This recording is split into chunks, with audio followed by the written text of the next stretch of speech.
bienvenidos a esta emisión de A la Medida. Este viernes 15 de junio llegamos a la quincena. Julio, ¿cómo estás? Buenas noches. Muy buenas noches, Sandy. Es viernes, televidentes. Gracias por esa fiel sintonía de todos los días. Y estamos acá en A la Medida, Sandy, porque tenemos noticias muy importantes. Algo está pasando en nuestras áreas protegidas, sí, y es parte de lo que vamos a ver, así como noticias judiciales y, por qué no decirlo, Sandy, también secuelas aún de lo que pasó con la tragedia del volcán de fuego. Por supuesto, noticias destacadas de esta jornada con su respectivo análisis. Usted no se puede perder, pero es momento de conocer nuestros titulares. Enquistados en las áreas protegidas, el gobierno espera efectuar más de 30 desalojos, principalmente en la biosfera maya, para las próximas fechas.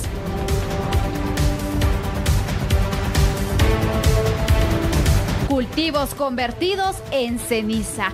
Según datos del Ministerio de Agricultura, los cultivos de 31,000 familias fueron destruidos por la erupción del volcán de fuego. La cárcel no le hace bien. La exfuncionaria Roxana Valdetti no se presentó a la segunda audiencia del juicio en su contra por el caso Lago de Amatitlán.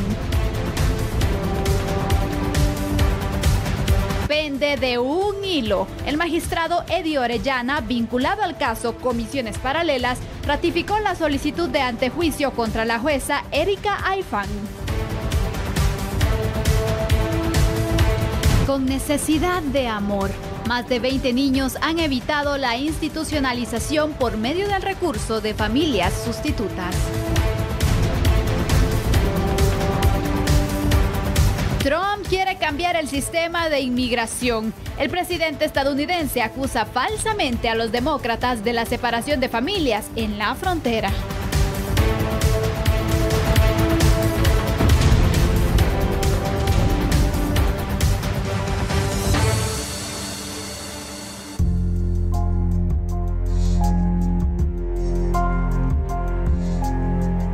Bueno, vamos a iniciar con este tema, los conflictos en las áreas protegidas. Para las próximas fechas, las autoridades del gobierno prevén que se desarrollen más de 30 desalojos en las áreas protegidas.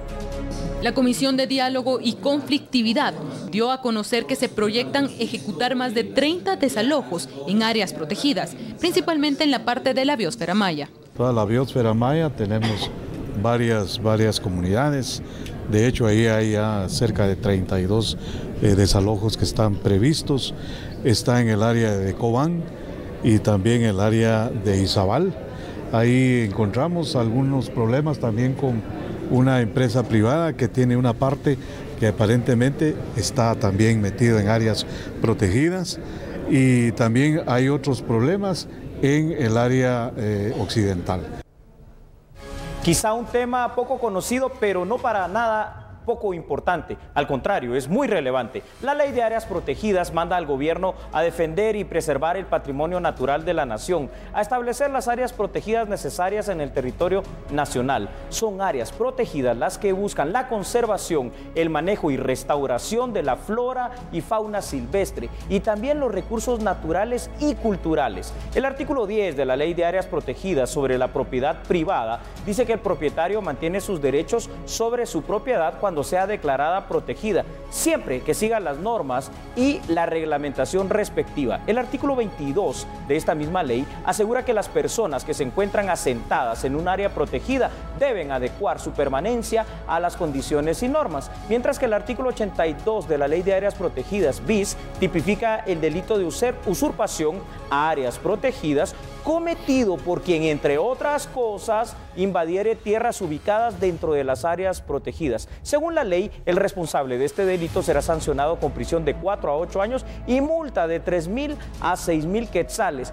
Esto, Sandy, es un tema por demás importante, lo decía en criterio mío, ¿verdad, Sandy? Al principio quizá muy poco conocido por la población, pero hoy aquí en A la Medida vamos a hacer un análisis sobre este tema. Por supuesto, yo quiero iniciar, Julio, con las sanciones de 4 a 8 años, de 3,000 a 6,000 quetzales. ¿Cree que esto justifica o esto crea pues temor en las personas de no atentar en contra de esa ley? Para nada. Estamos viendo que esta ley, que de alguna manera integra también a lo que es el Consejo Nacional de Áreas Protegidas, claro, y estas sanciones que estás tú indicando de una manera muy puntual no causan ningún temor. porque imagínate, si la sentencia fuera de 4 años, ¿verdad? La mínima, es absolutamente conmutable. Sin embargo, 8 años tampoco es mucho. Y una multa que va de 3 a 6,000 quetzales es una multa ínfima, irrisoria realmente. Entonces lo que estamos viendo en pantalla es muy interesante. Has visto nuestros bosques, has visto nuestras montañas, hay mineras, entre comillas mineras, porque no son las mineras reales establecidas, que están sacando minerales, están sacando recursos naturales de una manera en la cual el Estado de Guatemala no recibe ningún beneficio. Aparte del problema o de la afectación que se tiene en el tema ambiental, ¿qué otras repercusiones traerá para nuestro país este tipo de prácticas ilegales, la excavación mineral y todo ese tipo de situaciones? Correcto. Bueno, primero, el hecho de perder los recursos que dice la Constitución son bienes del Estado. La Constitución nos lo define en su artículo 121 y 122. Todas estas áreas protegidas, bosques, lo que hay en el suelo, en el subsuelo, lo que hay en el mar, le pertenece al Estado guatemalteco. Entonces, todo esto se pierde y no queda ninguna regalía con la cual se pueda hacer obra pública, que es algo tan importante. Pero además hay problemas de contaminación y además hay otros problemas. Ani, mira, ahí en pantalla lo que estamos viendo al lado derecho es los residuos, los restos que quedan. Mira la maquinaria de una minera ilegal que te estaba comentando. Aquí se puede dar hasta el engaño, porque a los pobladores del lugar le pueden decir, ¿quieres venir a trabajar a esta minera? Exacto. Y los pobladores no van a saber si es legal o no, y por cuestión de tener trabajo, lo hacen. Pero aparte, Sandy, hay otras aristas en este tema. No es solo este tipo de explotación, también están las invasiones. Por supuesto, pero mira, regresando a este tema del trabajo que se les puede dar a los pobladores, que muchos definitivamente pues tienen necesidades en estas comunidades. Correcto. Y al momento de darse algún tipo de operativo, dime quiénes son los que van a ser detenidos, ¿los dueños o los trabajadores? Sandy, has dado en el punto exacto. Quienes en todo caso irían detenidos y consignados, porque son de alguna manera los que encuentran ahí en la flagrancia de este delito, son los trabajadores. Ahí no están los dueños de estas mineras ilegales. Y esto es lo que puede ser hasta injusto, ¿verdad? Porque ahí sí que justos van a pagar por pecadores en su buena fe. A veces no van a tener incluso para pagar estas multas. No, ahí sí se va a ver complicada la situación. Eso va a ser muy difícil, porque aunque les impongan la pena mínima, si no tienes cómo conmutarla, me refiero con plata para una caución económica, tienes que cumplirla, y eso es lamentable porque va a causar problemas en las familias, más falta de oportunidades de trabajo y pobreza también, ¿verdad?, para el núcleo familiar. Ahora, me llama la atención que en este mismo tema, Sandy, hay otro tipo de explotación. Mira esos bosques y esas cuencas hidrográficas. Mira qué lindo ese bosque. Guatemala es muy bella, ¿no? Unas grandes reservas naturales. Bueno, pues resulta también que en este tipo de conflicto de áreas protegidas hay muchos, inclusive entre comillas, porque esos no son empresarios, son vividores, que ni siquiera son guatemaltecos, vienen de países vecinos a extraer nuestras maderas finas, Sandy. Por supuesto, apropiarse de todo lo que no les corresponde. Pero mira, en este caso que están dándole seguimiento al tema de la biosfera maya, me llama mucho la atención, porque aquí tenemos mucha vegetación aún. Hemos visto también cómo el INAV ha dado a conocer qué tanto se ha perdido pues todo el bosque, pero afortunadamente en el área de Petén y todo este sector pues todavía se mantiene gran cantidad. Sin embargo, están en amenaza. Del mundo todavía. Estamos en franca amenaza, porque esta tala ilegal de nuestros bosques no significa solo la amenaza misma de la deforestación, que ya per se es una terrible amenaza,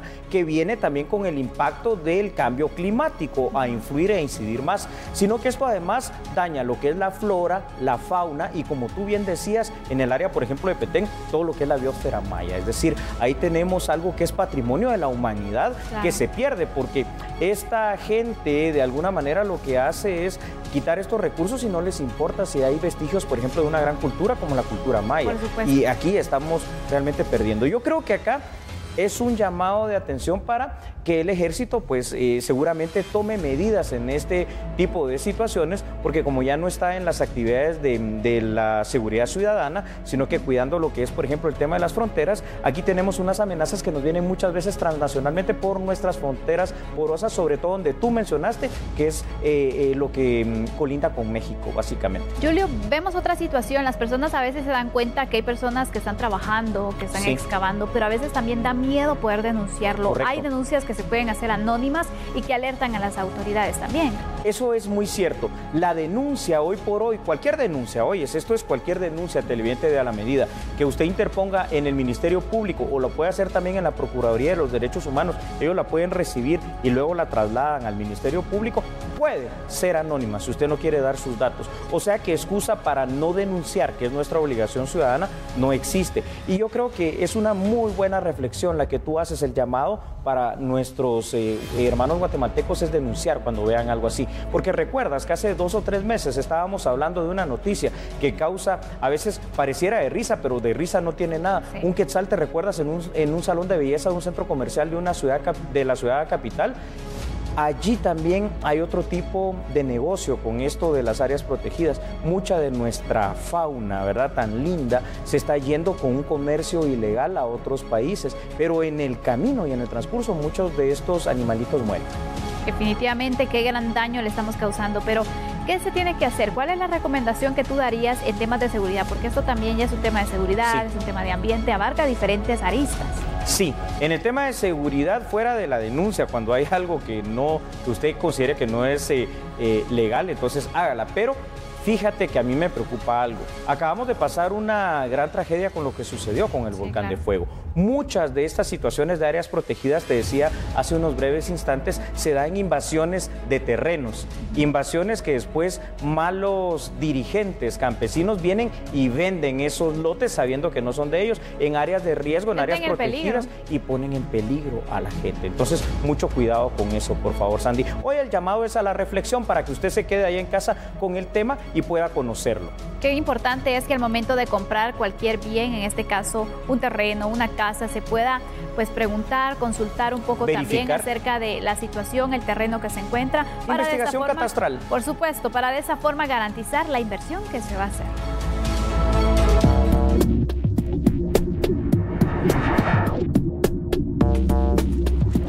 En otras noticias, la Secretaría de Bienestar Social ha evitado que por lo menos 20 niños no sean institucionalizados por medio de un recurso llamado Familias Sustitutas. La Secretaría de Bienestar Social de la Presidencia ha evitado enviar a los 20 niños que han sufrido violación en sus derechos a instituciones del Estado. Esto se ha logrado con el modelo de familias sustitutas. Sus familiares no cercanos, pero... Al día de hoy, en Familia Sustituta tenemos 20 familias aproximadamente. Certificadas tenemos más o menos ese número, pero la idea es ir certificando más familias. Hemos tenido muy buena convocatoria. Últimamente se han hecho 2 convocatorias y se han presentado más de 70 familias, es decir, que está teniendo muy buena respuesta el programa. Para que las familias puedan aplicar a ser parte de este modelo, deben participar en varias convocatorias y someterse a evaluaciones previas. El niño va a la casa de la familia. Esta es una familia que ya ha sido previamente certificada. Se hace un estudio bastante extenso en cuanto a la viabilidad que se tenga de la familia. Se certifica por parte de la Secretaría e incluso ya tenemos convenio con varias organizaciones no gubernamentales para que nos provean de esas familias que ya han sido previamente estudiadas por parte de ellos y ya las certifica la Secretaría y ofrecer como un medio alternativo a la institucionalización. De momento, cada familia recibe un estipendio de 500 quetzales mensualmente. Bueno, y después de esto, Sandy, hay noticias muy importantes en el tema de daños a la agricultura y el seguimiento que se le está dando por las acciones de gobierno a la tragedia del volcán de fuego, y también van a haber noticias judiciales. Por supuesto, pero todo esto cuando regresemos de la pausa. Ya volvemos.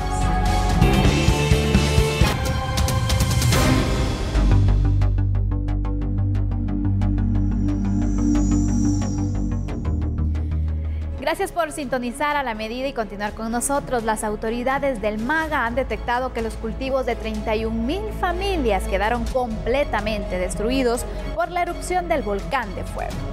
En estos días hemos visitado las delegaciones departamentales, hemos ido a campo también y tenemos contabilizados 30.999 familias agricultoras afectadas de diferente forma, unos con pérdidas totales, unos con cierta afectación.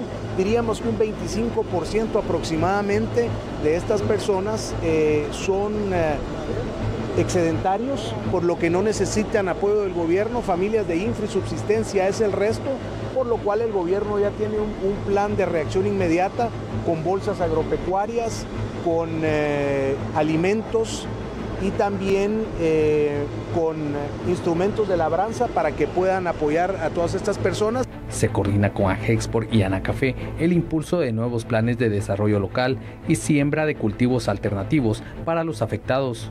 Se está trabajando con Anacafé y hoy tengo una reunión con Agexport para poderlos integrar, para que hayan cultivos alternativos, para que las personas que van a restituir sus cafetales tengan, en lo que empieza el cafetal a producir, la oportunidad de tener cultivos alternativos para poderse mantener en los 3 años que empieza a ensayar una planta de café. Y bueno, mientras tanto, el Banco Mundial mantiene un préstamo para Guatemala de $250 millones que en los próximos días esperan que el Congreso de la República lo pueda aprobar. El vicepresidente del Banco Mundial para América Latina mantuvo una reunión con el presidente del Congreso, Álvaro Arzú, para reiterar el apoyo técnico y financiero dirigido a los damnificados del volcán. Hay una línea de crédito que el Consejo del Banco Mundial aprobó hace ya bastante tiempo y que está disponible para Guatemala. Entiendo que es la intención y el deseo de Guatemala de acceder a esta línea de crédito para beneficiar a los damnificados, para utilizarla para efectos de reconstrucción. Esta no es una línea de crédito que tenga un fin o un propósito específico, sino es de libre disposición. Y bueno, estamos en un buen momento. Esta línea de crédito estaba a punto de expirar, estaba a punto de cerrarse. Si en este momento el Congreso decide aprobarla, pues estará a su disposición. El plazo para la aprobación del préstamo millonario expirará el 30 de junio. Sin embargo, el Banco Mundial podría dar una prórroga. Bueno, tenemos unas semanas más de vigencia de esta línea de crédito. Si se hiciera vigente, podrían utilizarse los recursos que son cuantiosos, son alrededor de $250 millones. La Junta Directiva del Congreso de la República convocó para el próximo martes 19 de junio a la sesión permanente que dispone a aprobar dicho préstamo. El Ministerio de la Defensa también está apoyando para estos temas de la reconstrucción. Por su parte, el día de hoy, la cartera de la Defensa ha puesto en marcha 3 mesas técnicas que estarán a cargo de los trabajos en las áreas afectadas por la erupción del volcán de fuego. El Ministerio de Defensa ha coordinado mesas de trabajo encaminadas a planificar actividades para convertirlas en acciones ejecutivas y atender el desastre provocado por la erupción del volcán de fuego. Están encaminadas a la planificación, rehabilitación y reconstrucción de las zonas afectadas. Desde que se decretó el estado de calamidad, el señor presidente de la República le ordenó al ministro de la Defensa de que se coordinaran unas mesas para poder atender este desastre.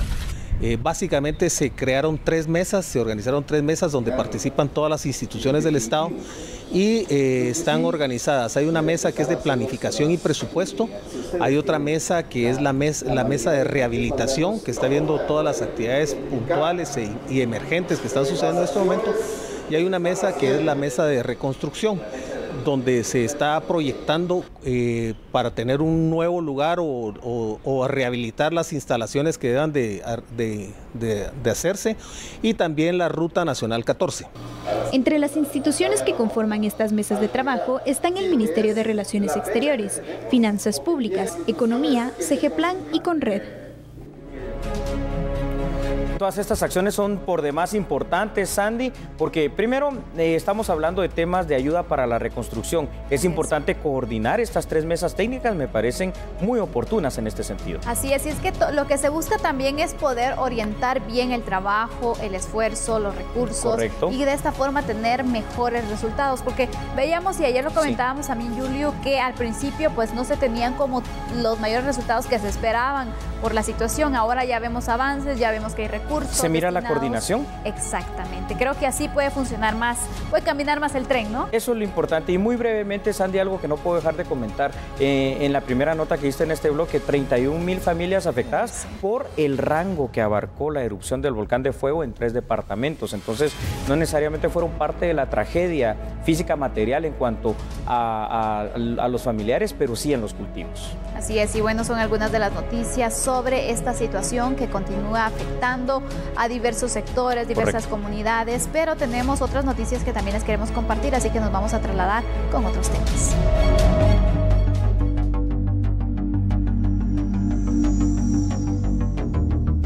Hablemos de noticias judiciales. En el juzgado B de mayor riesgo se finalizó de escuchar también la intimación de hechos penales del Ministerio Público en contra del ex fiscal Ronnie López y otras 3 personas en el caso de manipulación de justicia.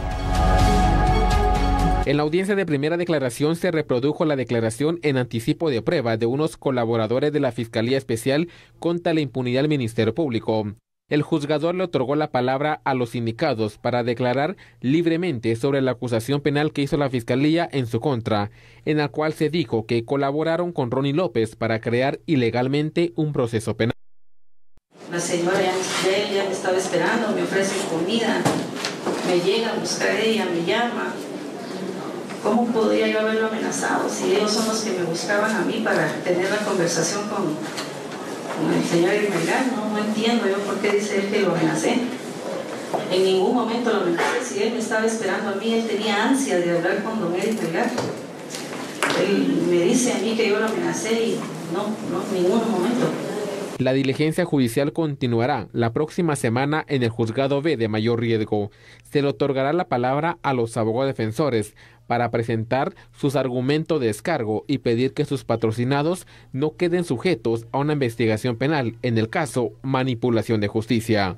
Y en otro de los juzgados de mayor riesgo, el Ministerio Público en esta jornada solicitó que el caso penal llamado Chicamán se cierre y el proceso definitivamente quede cerrado porque 7 de los indicados durante la investigación no se les encontró evidencia alguna en su contra para que enfrenten juicio oral y público. La investigación considera que no existen elementos de convicción suficientes y no existe razonablemente la posibilidad de incorporar nuevos elementos de prueba para requerir apertura a juicio. Con estas palabras, la fiscal solicitó a la jueza Erika Lorena Ifán cerrar de forma definitiva el proceso de 7 personas en el caso Chicamán. Las pruebas que recabó la fiscalía no demuestran que hayan cometido el delito para enfrentar un juicio. En marzo de 2017, las fuerzas de seguridad capturaron a varias personas, entre estas a la exdiputada del Congreso de la República, Emilini Mazariegos, su esposo y su señora madre. Los procesados fueron acusados de haber sustraído 16 millones de quetzales de la municipalidad de Chicamán, Quiché, a través de contratos ilegales. Según la Fiscalía, no pedirán que estos 7 procesados enfrenten un juicio porque la investigación demuestra que no participaron en hechos de malversación de fondos. De los señores Joaquín Romeo Gamarro Alvarado, Osman Noel Gamarro Alvarado, Axel Reginaldo Gamarro Alvarado y Walter Aníbal Gamarro Girón, respecto al delito de asociación ilícita, el Ministerio Público considera que tras haberse realizado el análisis de fecha 9 de agosto del año 2017, que obra como parte de los elementos de investigación, informe realizado por el investigador analista Axel Álvarez de la Comisión Internacional contra la Impunidad en Guatemala, da cuenta que no existe la participación directa de los sindicados en la concertación y planificación realizada por el grupo delictivo organizado. Para la excongresista Emilini Mazariegos, su esposo y su señora madre y otras personas, la Fiscalía sí pedirá que su situación legal se discuta en un juicio en un tribunal de mayor riesgo. Un caso que sorprende, pero también muestra que a veces cuando hay errores en las investigaciones se tiene que reconocer, ¿no? Esto es muy interesante y hay que explicarlo en su contexto. El propio Ministerio Público, Sandy, como no encontró evidencia racional suficiente, pide que el caso se cierre. Y es que esto también es parte de la justicia.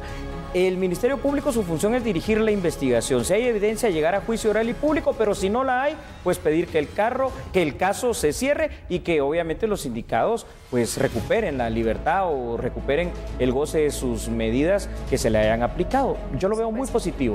Julio, pero yo te pregunto, al momento de detener a alguien, ¿no en teoría tendrían que tener evidencia suficiente para llevarlo a los tribunales? Yo casi en este momento te aplaudo, ¿sabes por qué, Sandy? Porque así debe ser, dice la doctrina del derecho y aparte 2 dedos de frente te llevarían a pensar que si vas a pedir prisión preventiva para alguien es porque están todos los elementos de convicción.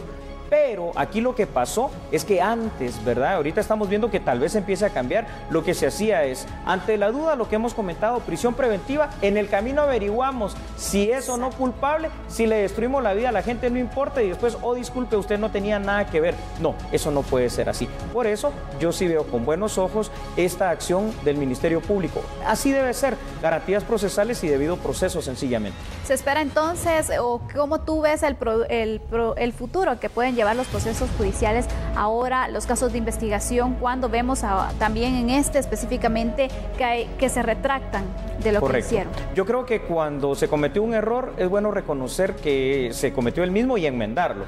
Por supuesto que hay mucho daño, porque imagínate cuánto tiempo han pasado estas personas en esa situación de prisión preventiva, no lo sé, pero ya mucho fueron tiempo. Señalados incluso por la sociedad. Entonces, ya fueron condenados socialmente y se les destruyó de alguna manera la vida. Sin embargo, es mejor eso a seguir en un proceso necio donde no existen pruebas. Ojalá empiece entonces ya a cambiar y yo aplaudo la actuación del Ministerio Público porque eso sí es justicia. Así es, Julio, pero con esta noticia nos vamos a ir a la pausa.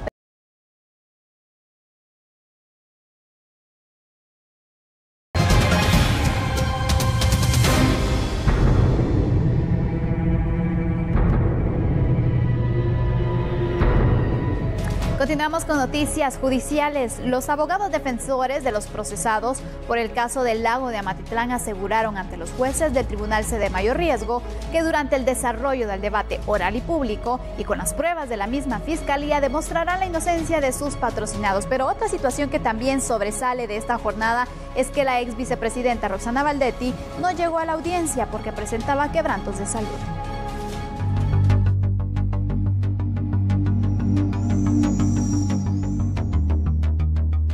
En este proceso penal llamado Lago de Amatitlán se juzgará a exfuncionarios y particulares de haber entregado un contrato millonario de 137 millones de quetzales ilegalmente a la empresa Emetarsic para la limpieza del lago. Según la Fiscalía Especial contra la Impunidad del Ministerio Público, esa organización criminal contó con ayuda de la ex vicepresidenta de la República, Roxana Baldetti. Y que mi patrocinada lo único que hizo fue cumplir con sus funciones, porque si no lo hacía, si no cumplía, si no gestionaba lo que en ley estaba obligada, hubiera incurrido en incumplimiento de deberes. El Ministerio Público también hace una relación con relación a mi patrocinada y que esta defensa demostrará que no es cierto o... En la segunda audiencia del juicio no se presentó la exfuncionaria Roxana Baldetti.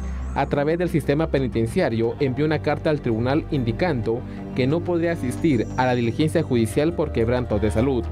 Los jueces ordenaron al sistema carcelario su traslado al edificio judicial. En la sede sería evaluada por un médico del INASIF. Hora después la judicatura fue informada que los custodios la llevaron al Hospital Público Roosevelt por los padecimientos que tenía. Los juzgadores pedirán un informe a INASIF para establecer qué enfermedad tiene Roxana Baldetti y decidir si puede asistir al juicio respectivo.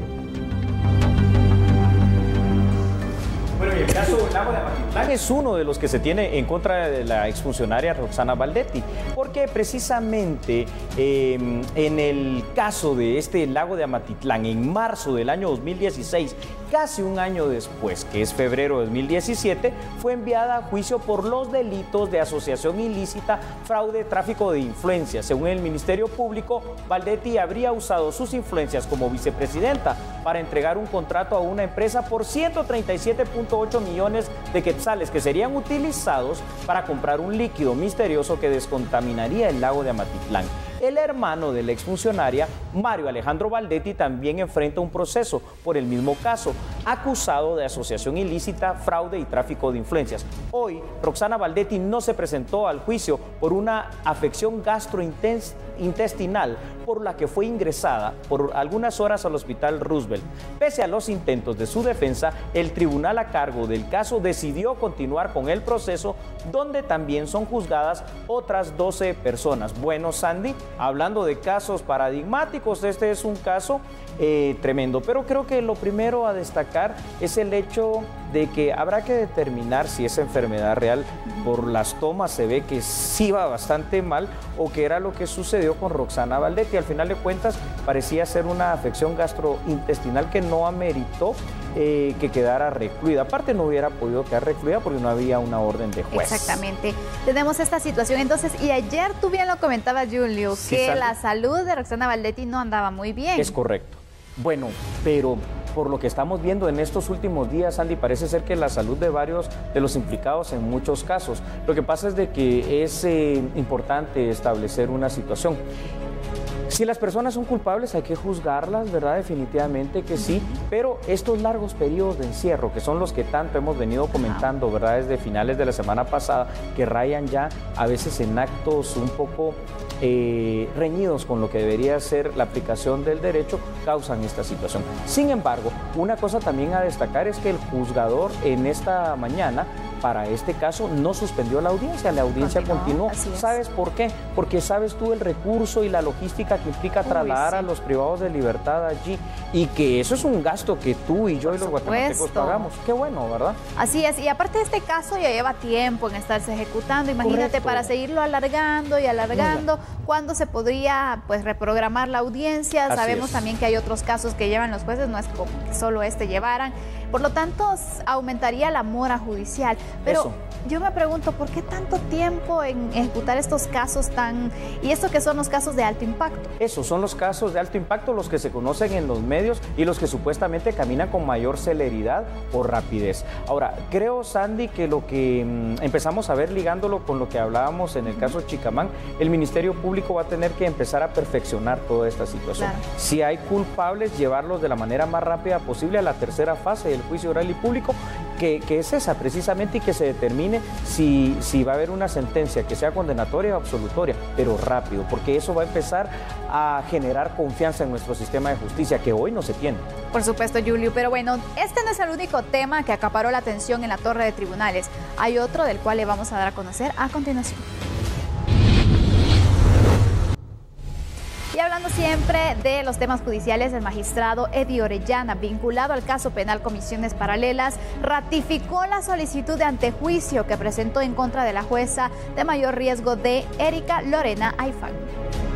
En este proceso penal llamado Comisiones Paralelas, en abril de ese 2018, la jueza Erika Lorena Aifán Dávila resolvió que Eddie Orellana, Sergio Roberto López Villatoro y Clara López Villatoro quedaran sujetos a una investigación penal y en prisión preventiva.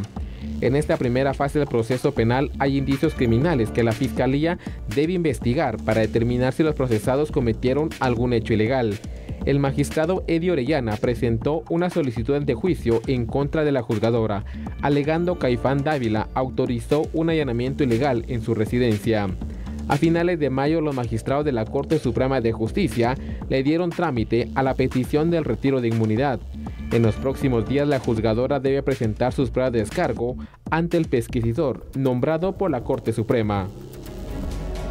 Algunos datos de la situación de la jueza Erika Aifán. El pasado 22 de mayo, la Sala Tercera de Apelaciones anuló la resolución de la jueza Erika Aifán sobre el caso Bitkov. Según la sala, la jueza Aifán no dio el cumplimiento a la sentencia que fue dictada y avalada por la Corte de Constitucionalidad. La Sala Tercera de Apelaciones también impuso una multa de 1,000 quetzales a la jueza por el incumplimiento a la resolución. La misma sala ordenó al Ministerio Público iniciar el procedimiento de solicitud de antejuicio contra la jueza Erika Aifán. Además, el 31 de mayo, la Corte Suprema de Justicia dio trámite a la solicitud de antejuicio contra la jueza Aifán, y este antejuicio fue promovido por el magistrado Eddie Orellana, como usted escuchó en la nota, procesado por el caso Comisiones Paralelas, quien argumenta fue víctima de un allanamiento ilegal. Al final de cuentas, la Supervisión General de Tribunales ha realizado varias visitas al juzgado de Erika Aifán por varias denuncias de procedimientos erróneos en varios casos. Estamos viendo con este pequeño dossier de situaciones que ha pasado durante este año, nada más la jueza Erika Aifán, que son varios problemas los que tiene en cuanto a la forma, al parecer, que ha llevado el desenvolvimiento de su juzgado de mayor riesgo de. Por supuesto, pero vemos entonces que antes el nombre de esta jueza pues no era tan pronunciado, pero correcto. Ahora lastimosamente, que se da por este tipo de controversias que se han generado judiciales. ¿Sabes lo que pasa, Sandy? Lo mejor para cualquier operador de justicia o funcionario de justicia, sea juez, fiscal, magistrado, defensor público penal, es que tu nombre realmente no reluzca, porque tú no eres el protagonista. Claro. Es decir, tú tienes una función que cumplir en esta cuestión, juzgar las evidencias que te presenta la defensa y el Ministerio Público y determinar si hay culpabilidad o no. Pero mientras te vuelves protagonista, empieza a perderse el norte, empieza a perderse el rumbo, y en el caso de la jueza Erika Ifán hay algunas situaciones que parecen bastante graves, como la desobediencia a recomendaciones de la Corte de Constitucionalidad y de la Sala Tercera de Apelaciones constituida en Tribunal de Amparo. Y aquí llama la atención porque muchos han dado buenas referencias de ella en diferentes casos, pero ahora perdió el rumbo prácticamente, porque tenemos varios casos que, según se da a conocer, entonces se tienen estas anomalías, estas irregularidades, pero aquí tenemos dos específicos, los Bitcoin. Correcto. Y el caso de este juez. Así es, el caso del ex magistrado Eddie Orellana, es correcto. Ahora hay una cuestión, ya la Supervisión General de Tribunales, para que nos entiendan todos allá en casa, la Supervisión General de Tribunales es la parte, digamos, coercitiva del organismo judicial, es la que se encarga de investigar cuál es el actuar de los jueces y puede sancionarlos eventualmente. Quiere decir que a raíz de todo esto, lamentablemente, ya se está viendo pues afectada por su mismo actuar, evidentemente, la jueza Erika Ifán. Creo que el llamado en este momento, Sandy Monroy, sería a los jueces para que acaten lo que dicen las leyes, para que sean lo imparcial que deben de ser y para que de alguna manera no busquen el protagonismo, porque no es esa su función. Y con esa reflexión, ¿qué te parece si nos vamos a nuestra pausa comercial y luego regresamos con los temas internacionales y otras noticias relevantes de esta jornada? Ya volvemos.